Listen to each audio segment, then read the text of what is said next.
अस्सलामुअलैकुम little star mom blog. खुशामदीद आप सब लोगों का। उम्मीद है आप सब लोग खैरियत से होंगे और नमाज़ ज़रूर पढ़ते होंगे।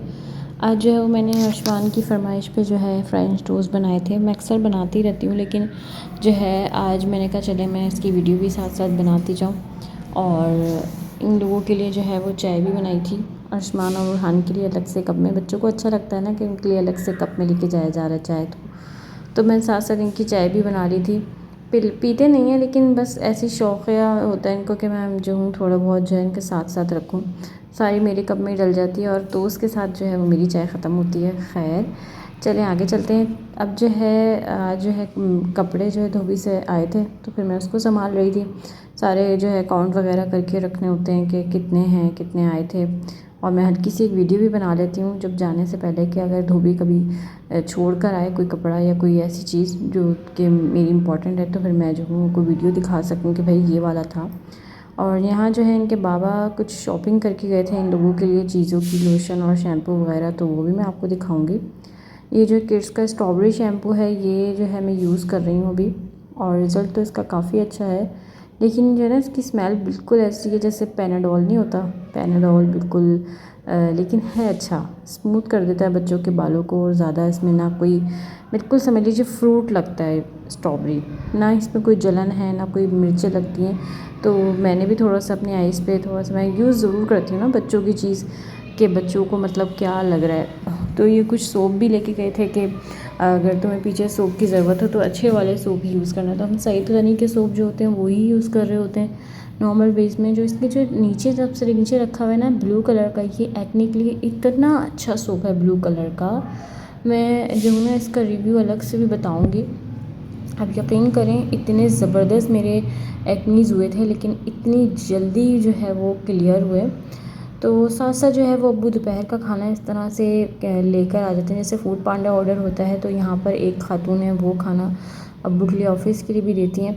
तो साथ साथ जो मेरा होता है वो भी हम लोग मिलाकर फिर खाते हैं। तो अब्बू लेकर आए थे चाइनीज़ राइस और शास्लिक, और मैंने बनाया हुआ था चिकन पुलाव।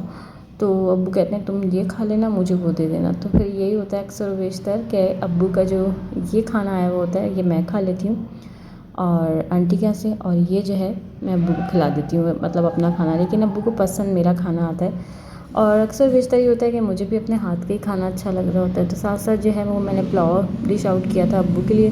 बहुत ज़्यादा जो है ना वो हो रहा था क्योंकि मेरा हाथ बहुत ज़्यादा कपकपा रहा था। और अर्शमान को थोड़ा सा सिपारा पढ़ाने का टाइम हो जाता है इस टाइम पे कि भाई अब ये है 2 बज रहे हैं, 2:30 बज रहे हैं, तो अर्शमान को सिपारा पढ़ा दूँ। इनका रिवीजन इस तरीके से करवाती रहती हूँ। बच्चों का जो है ना रिवीजन चलता रहना चाहिए, और साथ साथ बच्चों को जो है ना एक ही चीज़ पे रट्टा नहीं रखना चाहिए। हमें बच्चे को जो है वो डिफरेंस मतलब देने चाहिए। इस तरह से मुझे अर्शमान ने आइडिया दिया कि अर्शमान मेरे साथ एक दिन जो है वो कुरान पाक जो है वो पढ़ने बैठ गए। तो फिर जैसे जैसे मैं लफ्ज़ पढ़ती गई वो वैसे वैसे पढ़ते गए। फिर मुझे इस तरह से जहन में एक सोच आई कि मैं ना क्यों ऐसा किया करूं कि अर्शमान को भी साथ साथ अपने कुरान पाक के पढ़वाया करूं। जब हम बच्चों को नूरानी क़ायदा लगाते हैं तो फिर हम तकरीबन 3 साल तक लगाए रखते हैं, और बच्चा बस लगा रहता है कि बस किसी तरह नूरानी क़ायदा ख़त्म हो जाए।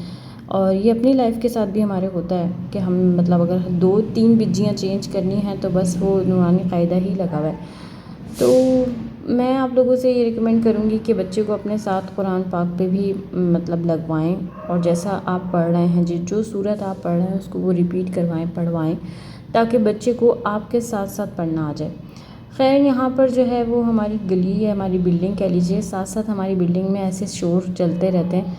तो मुझे कभी कभार बड़ा वो होता है। ये तो इस वक्त मिलाद का कुछ सीन हो रहा था, लेकिन शादी हो या कुछ ऐसी चीज़ हो तो बड़ा इफ़ेक्ट करता है।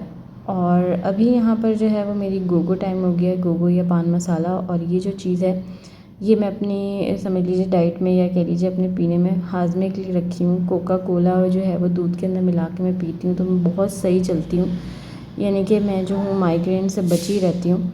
किसी दिन तफसील से आपको माइग्रेन के बारे में इंशाल्लाह ताला बताऊँगी। ब्लॉग पसंद आए तो लाइक कर दीजिए। अल्लाह हाफ़िज़।